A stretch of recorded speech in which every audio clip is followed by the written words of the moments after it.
and welcome to another episode of Band Director Bootcamp, the podcast with productivity and wellness tips for busy band directors. I'm your host, Lesley Moffat, and I'm really grateful to be sharing this platform with you. As busy band directors, we know you don't have lots of time to watch lengthy professional development webinars, so we share 20-minute tidbits with takeaways you can use to support you in this awesome profession in a healthy way. And today I have a guest with me, a band director. She teaches concert bands, jazz bands, percussion ensemble, and guitar, 9 through 12th level currently.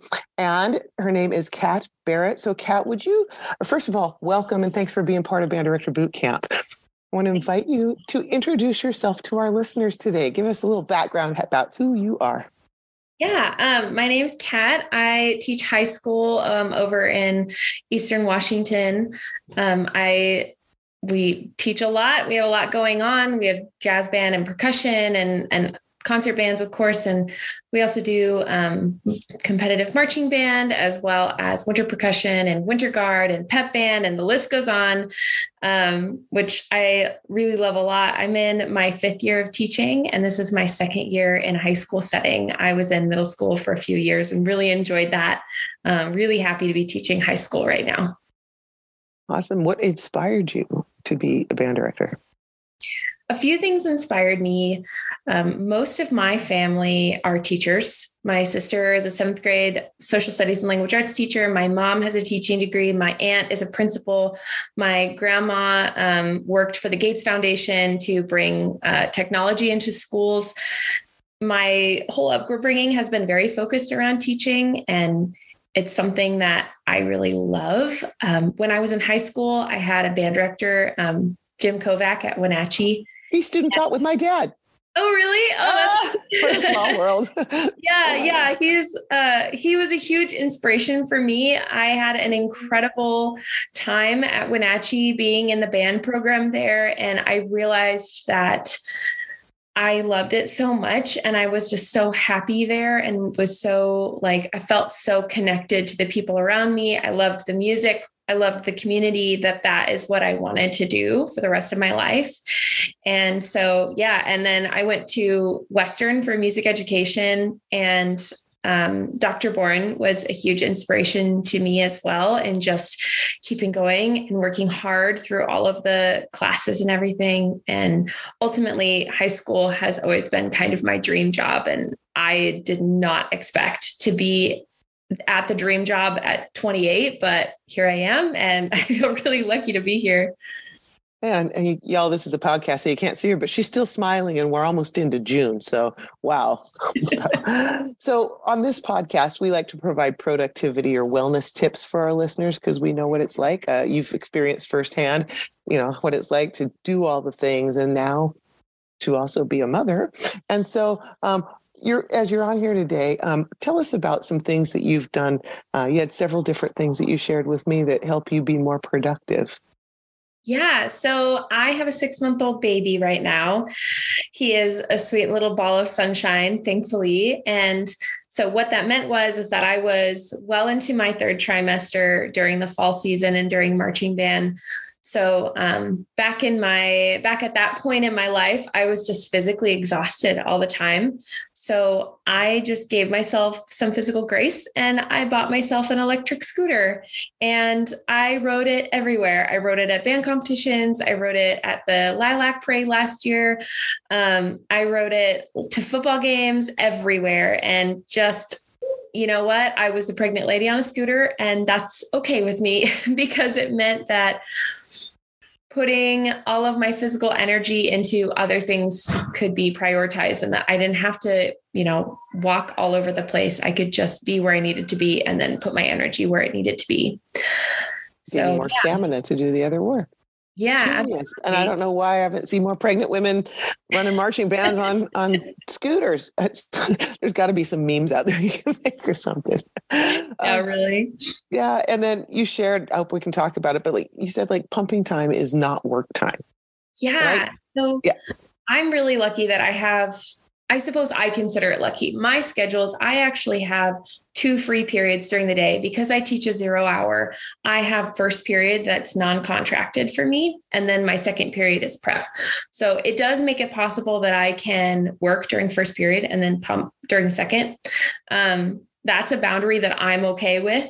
If you have a non-contracted hour and that boundary doesn't work for you to work during that hour, like, don't work during that hour. But yeah, when I'm pumping, that kind of 30-minute process, I have made the commitment to not work during those 30 minutes. I noticed that my stress level went up, which really affects you when you're pumping. If I'm trying to do work while I'm pumping, I might get stressed about like, oh, I needed to do that thing, but it was outside my office and I can't get to that right now because I'm stuck in here. And making that commitment to just be, I'm just going to be here. I'm going to be productive in this one way. And I don't need to be productive in any other way for those 30 minutes. That's okay. I think when you're making like the thing that's keeping another human alive, that's pretty productive. I don't think you need to multitask to qualify for being productive. Absolutely. And you are also talking about something that's really good for you, your mental health and just your camaraderie, or your work with your other music staff and how the support for one another. Tell us about that. Yeah, I found a lot of comfort and grace in going through everything I'm going through alongside other music teachers. We have a really tight group at my school. There's a choir teacher, an orchestra teacher, and a theater and dance teacher, and we're all really close and we all collaborate a lot. And, if I get to the end of the day and I'm really frustrated and angry and exhausted, I can go in and sit on the couch in my choir teacher's office and just hang out with her for a few minutes. And that's helped me feel a lot better about what I'm doing. And they're also great like backboards for bouncing ideas off of, like, what do you think? Do you think this will work? Do you think this will work? The orchestra director and I share a lot of kids because we do a full symphony. And so I have the opportunity to kind of work with him when we're working with individual kids. It's really, really wonderful when you have a community of people who understand you and what you do around you. My last job, I was really isolated and I was the only music teacher in my school. And I really found a lot of comfort in just being with music teachers in my district and other schools. So, if you're the only music teacher in your school, it doesn't necessarily mean you can't find camaraderie. You might just have to go a little further to find it. And it is out there. And everybody wants somebody who understands what their job is. And especially music teachers, I feel like we just want to be understood. We just want to be heard. We just want to be seen. And finding those other music teachers you can reach out to has been really impactful for me. Well, you just said all of that. That camaraderie with other teachers is just such a necessity. That person who you can go in and you can just close the door and just vent or not. Just be quiet. Yeah, all of it. So too often we bottle it up inside and we carry the stress, or we figure we're supposed to solve everybody else's problem, so I don't need to lean on anybody else. But it's good to have those people. Welcome, Band Director Bootcamp listeners. If you're feeling a bit burnt out and are ready for support and accountability partners in your wellness and productivity, we have an amazing opportunity for you. Join our 90-day virtual boot camp, a community initiative designed for busy band directors like you who love their job but seek a more sustainable approach. We'll meet weekly, discuss your wellness goals, and develop strategies to help you achieve them. We'll tackle productivity hacks and fine-tune systems for the upcoming school year. With 35 years of experience, I've got some tricks and tips up my sleeve that I can't wait to share.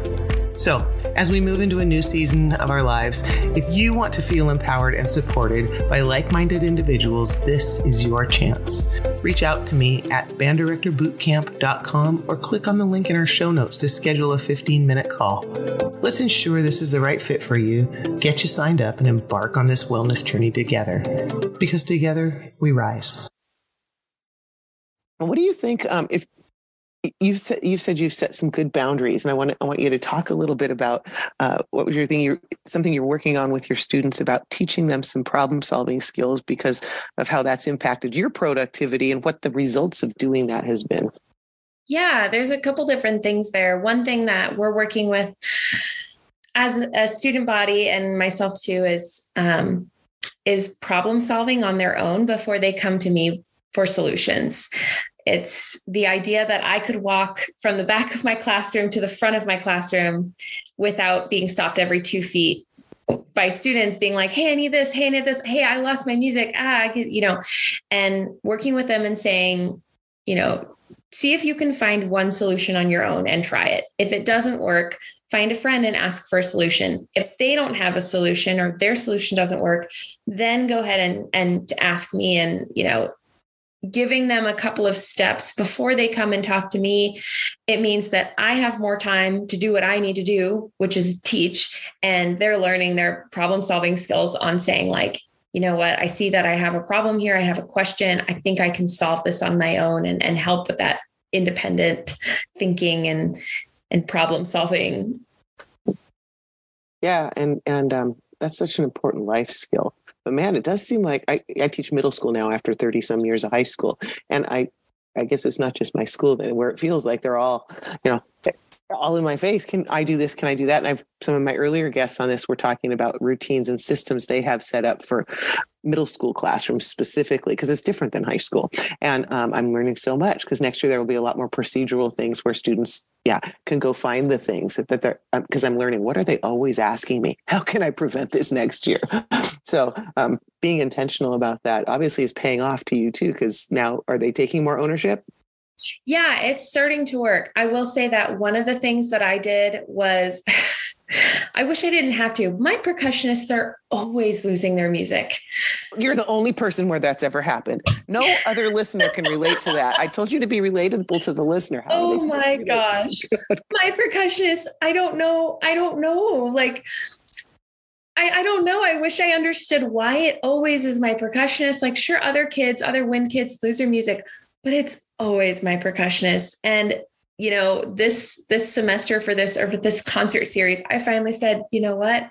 I'm going to solve the problem in advance. I made 3 copies of every single percussion part. And I put them on a stack and I put them in my office. And so, those kinds of things come up and they now know that if they lose it, they it's a little bit of like, a guilt walk there because everybody can see that they're walking into my office because they lost their music. But at least it's not a problem that I have to solve right then and now where I'm flipping through or I'm handing them an original saying, give this back to me at the end of class. Like, I'd much rather them I'll just have the resource there. And if they have the problem, they can grab music. And luckily I haven't had any kids like abuse that and just not keep track of their music. It's been pretty honest, losing music or misplaced it or left it at home or whatever. But that's something that actually has made my percussion ensemble class so much more efficient. Yeah. And because it's not disruptive to the whole class when you have to stop and do something. So I had 1 year now, like I said, I've taught 35 years now. And this 1 year and only 1 year, I had a whole group of percussionists in my honors wind ensemble class. They got binders and alphabetized their music. I'm like, they're not normal percussionists. I know. Maybe the oboe player. Yeah. Percussion. And it was the class of 2016. I mean, I just stood out in my head so much because, maybe that's because my youngest daughter was a senior and she was pretty bossy and she was in the percussion section. Maybe that's why they did that. Probably just took over in the back. All right. So before we wrap this conversation up, I am in awe of you with all of the responsibilities you have as a teacher and being a new mom and starting your career a year and a half before the pandemic hit, so that you have gone through multiple schools, multiple teaching scenarios in this short period of time, had a major life change called a baby, all the things. And here you are smiling and sharing your absolute passion. I can see it and sense it with you that you really love what you do. So as I ask all my guests at the end of the thing, passing the baton, what bit of wisdom can you give to our very newest teachers or maybe our pre-service teachers so that in 5 years they're feeling like you are? Yeah. Is it okay if I give 2? Mm-hmm. Okay. Extra credit. Yeah. Extra credit. For my kids, we call those brownie points. So I think the first thing is that there's almost never a time where you can't take an extra couple of seconds to make the decision. we go through school all day, making decision after decision after decision and trying to make an effective rehearsal, making those decisions quickly. What measure are we going to start on? What chunk are we going to take? Who do I need to focus on right now? And when you do that, you get so wrapped up in the speed of it that sometimes you lose track of what decisions you're even making. And I think, unless there's a fire in the building, like unless it's an absolute emergency, it's okay to take the extra few seconds to think through your decision before you make it, to say, I'm going to think about what I just heard, and then I'm going to decide what measure we're going to go to. I don't always have to be so on the ball. Okay, we're starting here, we're starting here, we're starting here. Oftentimes that makes for a more efficient rehearsal because you're really thinking through the decisions you're making. The other thing, which is more of like a life piece of advice, a life baton, if you will, is the idea that we're always told like give 110%. I would counter that with the idea that there's only 100% of you, and you have to decide how that percentage is going to get spent. And some days I'm 50% band director and 50% wife and mom. And some days I'm 90% mom and wife and 10% band director. And there are some days where I have to be 100% band director and my husband has got to take care of what's going on at home. But knowing, you only have this much, you only have 24 hours a day. How are you going to spend that? You can't spend more than 24 hours. If you really need 8 of those hours to be sleep, then that's it. And those 8 hours are sleep, and that's okay.